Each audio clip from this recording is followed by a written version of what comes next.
previsión, esto es Ponte en Acción, inflación, política monetaria promercado, que es lo que nos están diciendo los últimos movimientos en la renta fija con las rentabilidades a la baja. Pues sí que es una sorpresa, sigue habiendo buenas oportunidades en bonos para los inversores más conservadores. Hay que pasar todo el dinero de los bonos a la bolsa. Vamos a hablar hoy de todo ello con Javier Domínguez Navarro, gestor de Auriga Bonos. ¿Qué tal, Javier? ¿Cómo estás? Buenos días. Buenas tardes y encantado de verte. Gracias. Y con José María Lecube, director de renta fija en Dunas Capital. Hola, José María. ¿Qué tal, Fernando? Muy buenas tardes. Bueno, hoy pensáis que nos podríamos llevar alguna sorpresa con el dato de IPC en Estados Unidos, que es un poco lo que está esperando hoy todo el mundo que... Bueno, ya las previsiones son muy elevadas, porque se habla de un 5,8 previsto, quiere decir que estará por ese nivel, y entonces al final, ahora mismo la inflación está claro que salga la que salga va a ser siempre mala.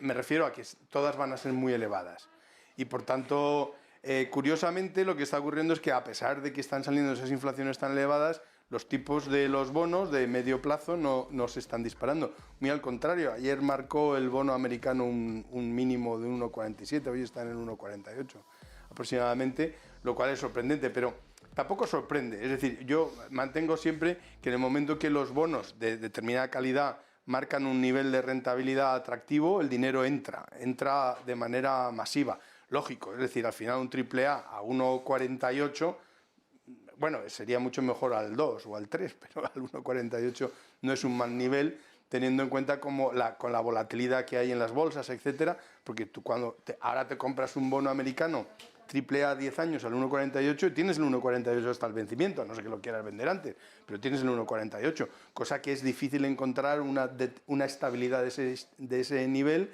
con esos tipos. Lo único que podría sufrir sería, en todo caso, un coste de oportunidad si efectivamente el bono se fuera al 2 o al 2,5, etcétera, pero el 1,48 lo tienes y es un nivel muy aceptable. José María. Sí, bueno, es verdad que ha habido un cambio, o al menos un cambio bastante aparente en las últimas 2 semanas, ¿no? Y es que esa progresiva subida de rentabilidades a las que estábamos empezando a acostumbrarnos y que parece que proyectaba, pues debido a todos estos temas relacionados con la inflación, con las expectativas de mayores precios, etcétera, proyectaba un cierto aumento de rentabilidad hacia esa zona, en el caso del T-Note del 2%, o en el caso del bono alemán a territorio positivo, pues se ha frenado de repente, ¿no? La pregunta es ¿por qué se ha frenado? Bueno, pues hay varias, las respuestas son varias, ¿no? Sobre todo porque efectivamente también estábamos viendo que en las últimas semanas estábamos asistiendo a un proceso de cierto estrangulamiento de determinados procesos productivos por la falta de suministros que apuntaban a una cierta posible ralentización de este proceso de crecimiento en el que estamos inmersos desde hace ya bastantes trimestres, ¿no? Y que va un poco en colación a las expectativas que pueda proyectar la Comisión Europea para las próximas semanas o meses de crecimiento en Europa. Un poquito de menos expectativas, un poquito menores de crecimiento, unidas a un periodo también de menos liquidez, como es el periodo navideño, probablemente al cierre de algunos libros de gestión de bonos muy agresivos, como son los de los bancos de negocio, que suelen cerrarlos ahora en noviembre, una serie de circunstancias que han hecho que ese proceso se frenara.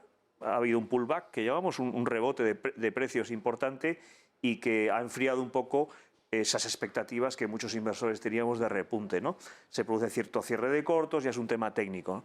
y que desde luego lo que parece es que bueno, pues que ese proceso pues se puede estar frenando un poquito, ¿no? ¿Se podría decir que los bonos ahora están ya más alineados con los planes de los bancos centrales? Porque hace unos meses, unas semanas, cuando los bancos centrales continuaban insistiendo en la idea de que la inflación era transitoria y las rentabilidades es donde empezaron a repuntar, leíamos los titulares del mercado de bonos, no se cree las previsiones de los bancos centrales. ¿Se podría decir que ahora mismo sí que están más ajustadas, más alineadas? Probablemente, desde luego. Es verdad que este proceso de caída de precios en el mundo del bono de gobierno no era plato de gusto para los bancos centrales. Probablemente también ellos prefieren ir hacia una cierta normalización, pero desde luego en ningún caso tan rápida, ¿no? Una caída de precios tan abrupta como la que habíamos tenido en las últimas semanas no estaba alineado con sus planes.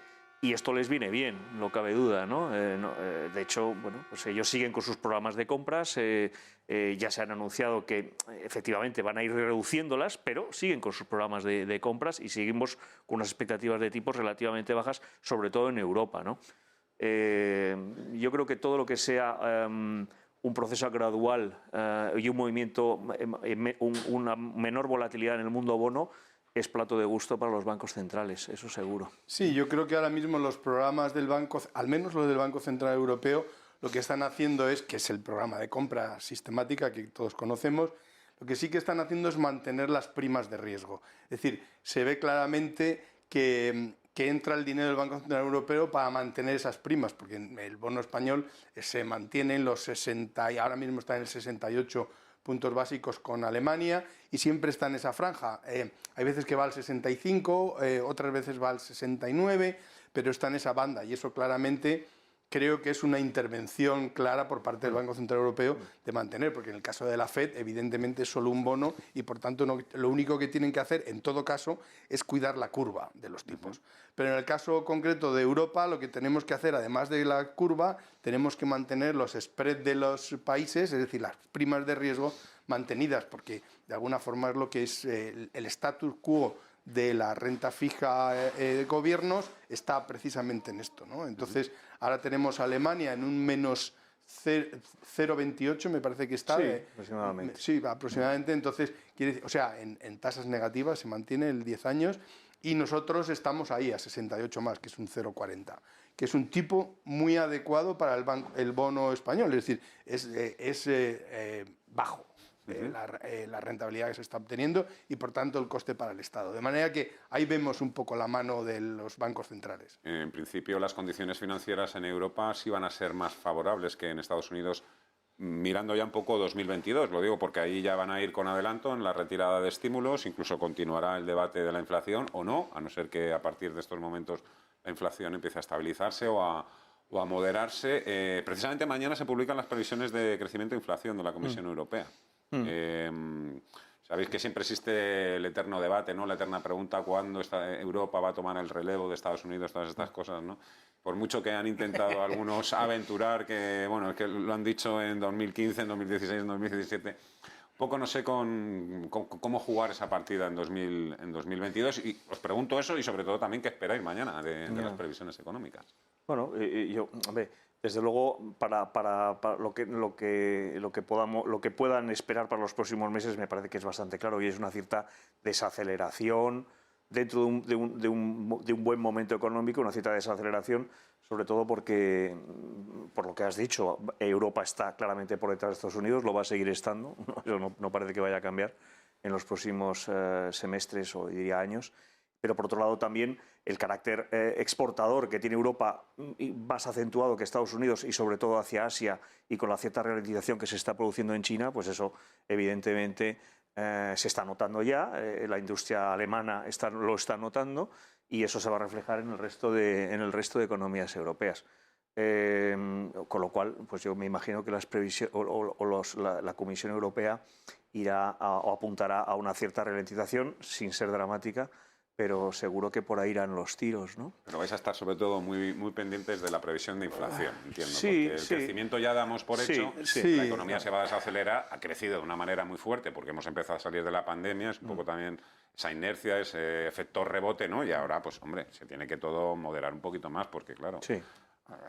Desde luego, este fin de semana ha habido una entrevista en no sé qué periódico al director de estudios del Banco Central Europeo y él insistía con gran soporte de ideas de que la inflación es pasajera, la que está percibiendo. Es decir, que el Banco Central Europeo, hoy por hoy, su jefe de estudios, entiendo que también tiene que ser una postura... Pero que nos explique qué es lo de efectivamente, pasajero, ¿no? Sí, claro, pasajero veremos cuánto, mes, ¿no? 2 meses, claro, un año. pero que en definitiva, bueno, si tú eres del Banco Central Europeo tampoco te puedes mover por los estímulos a un mes o 2 meses, sino que precisamente estamos siguiendo una corriente compleja de un programa absolutamente ambicioso que tampoco puedes girar, esto no se gira de la noche a la mañana. Lo cierto es que vamos a hacer una pequeña abstracción de lo que está ocurriendo ahora con una inflación muy elevada. Lo cierto es que el siglo XXI es un siglo antiinflacionista. Llevamos con programas súper ambiciosos de los dos bancos centrales para conseguir un 2%, tanto de la FED como del Banco Central Europeo y, por supuesto, Japón, donde de ninguna manera se ha conseguido acercarnos al 2%. O sea, esto es, y estamos hablando de años y años comprando deuda tratando de encontrar ese 2% y jamás lo hemos conseguido. Ese es el siglo XXI. Y además estamos viendo que el siglo XXI, digo hasta ahora, hasta hace 2 meses o 1 mes y medio, cuando tú quieres comprar un producto, te metes en internet y tienes 600 ofertas que unas bajan a las otras en precio. De manera que el siglo XXI es un siglo absolutamente Y el antiinflacionista. efecto demográfico también. Correcto. Hay un montón de vectores que han estado presionando la inflación a la baja. Entonces ahora mismo de repente hemos pasado y esto se ha dado una vuelta a la tortilla brutal.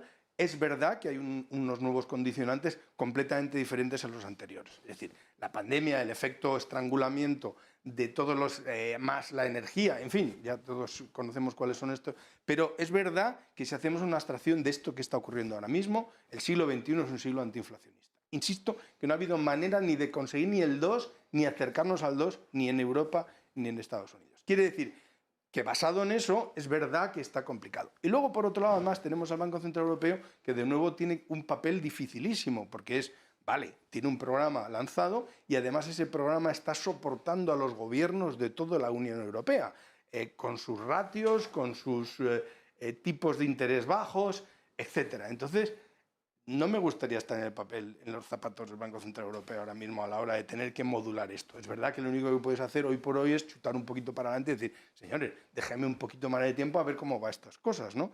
Pero si uno de los elementos claves de la inflación es el precio de la energía, el precio de la energía no va a bajar. Está muy claro que se está viendo que se está manteniendo. Hoy salía noticias de que Naturgy, los argelinos, le han revisado el contrato y lo van a cobrar a precio normal.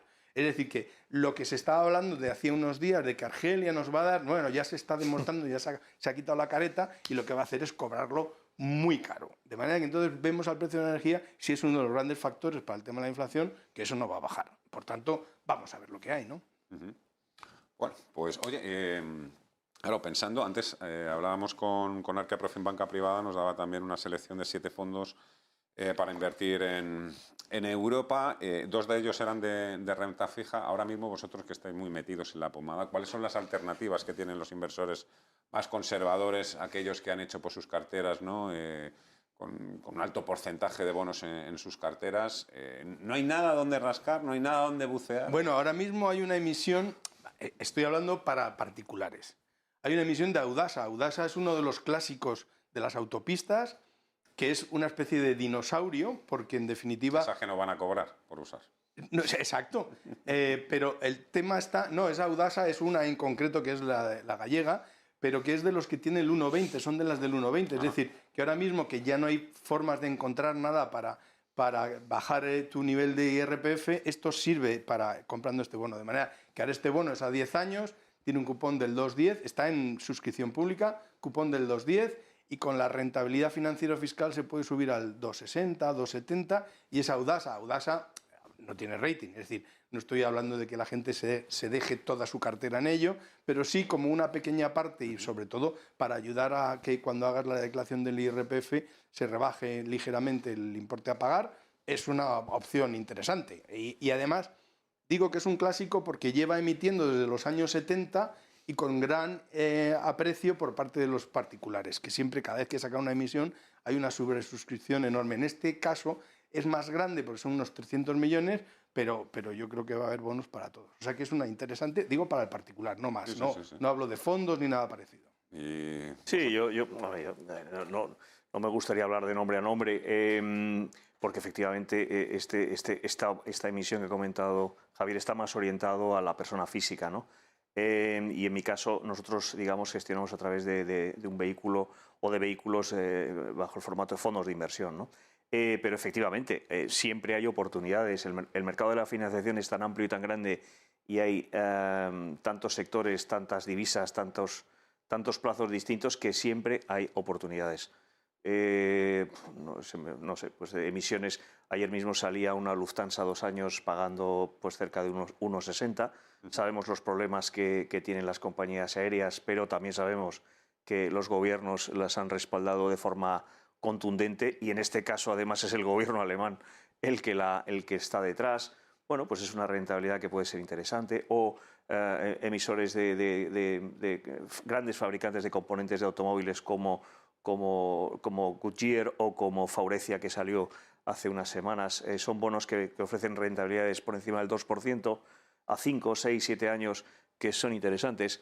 Al final, el mundo de la financiación a través del mundo de los bonos o de los pagarés de empresa es muy amplio y siempre hay oportunidades. Evidentemente, pues el inversor que se refugie en este tipo de activos tiene que esperar rentabilidades muy bajas, que difícilmente van a superar mucho más allá del 0,5 o 1%, ¿no? Pero bueno, siempre hay cosas, ¿no? Siempre hay una cosa que me cuesta entender y seguro que tú me la vas a explicar muy bien, porque además vosotros os dirigís mucho al cliente institucional. El cliente institucional ahora mismo, bueno, pues tenemos unas rentabilidades que están muy por debajo de lo que marca la inflación, porque hay esa demanda de bonos y... Bueno, que no hace falta saber muchas matemáticas, es decir, ¿cómo es posible que estén comprando estos bonos que dan una rentabilidad más baja de lo que marca la inflación? Bueno, pues porque la cantidad de ahorro acumulada en el mundo es la que es y hay una buena parte de ese ahorro que en su mayoría se destina a la renta fija, ¿no? Es más conservadora, se destina a este tipo de activos. La oferta, al final, la marca un conjunto de elementos y uno fundamental son los tipos de interés que marcan los bancos centrales y hoy por hoy pues están donde están y los tipos de interés pues puntualmente las rentabilidades que ofrecen esos bonos, esos activos puntualmente pueden estar por debajo de la inflación, no cabe duda, ¿no? De la inflación que, como hemos dicho antes, a lo mejor es más temporal de lo que se espera, ¿no? Ya veremos a ver, ¿no? Pero es verdad, los tipos de interés reales son negativos, están así por las actuaciones de los bancos centrales y, por lo tanto, la labor del inversor en renta fija o del gestor que te invierte tu dinero en renta fija es complicada, ahora mismo lleva siendo complicada un tiempo, ¿no? Pero, como te digo, aún así, pues se obtienen rentabilidades positivas, ¿no? Y se obtienen rentabilidades positivas y, bueno, quizás ahora mismo con respecto a ese 4% de inflación subyacente que podamos esperar en Estados Unidos esta tarde, un 5 o 5,60, 5,70 en la inflación real, digamos, y en Europa, pues digamos, más baja, pero tampoco muy alejada, pues está claro que las rentabilidades de los bonos pues parecen bastante... es complicado, ¿no? Pero hoy por hoy también es una decisión del inversor, ¿no? Al final, si 9 de cada 10 digamos, unidades monetarias se invierten en renta fija, pues digamos, hay que hacerlo así. La verdad es que estoy muy orgulloso porque es un lujazo poder contar con dos personas con tanta experiencia, tanta trayectoria y que nos pueden explicar además de forma clara y sencilla también el comportamiento del mercado de renta fija. Por cierto, nos he preguntado por esa candidata que ha salido un poco, que ha surgido para competir con Powell para la presidencia del Banco Central de Estados Unidos, Reinhardt. No sé si es un sparring o... Bueno, no, lleva desde el año 2014 ya como consejera de la Fed y tiene una larguísima experiencia. Y además antes estuvo en la administración Obama y llevaba todo el tema de política internacional o por lo menos de ciertas... Es decir, que tiene un... ¿Es halcón o paloma? Yo creo que es un halconazo, pero vamos... es súper halcón.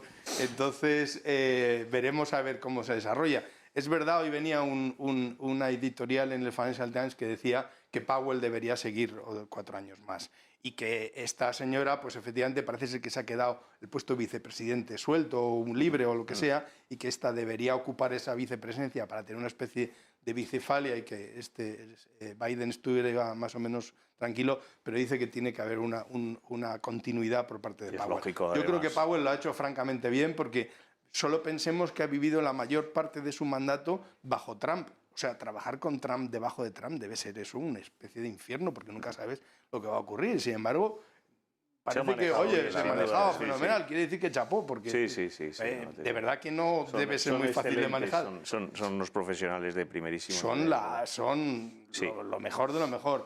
De manera que esta señora pues es una gran alternativa y desde luego pues con mucho bagaje, ¿no? Entonces veremos a ver. Pero vamos, yo apuesto porque que seguirá señor Powell otros 4 años más, a pesar de que estoy de acuerdo contigo en que el cambio tampoco sería especialmente traumático porque seguro que es una magnífica candidata, ¿no? José María Lecube, director de Renta Fija en Dunas Capital, Javier Domínguez Navarro, Abriga Bonos, ha sido un gran placer. Muchas gracias. Muchas gracias. La semana ya está.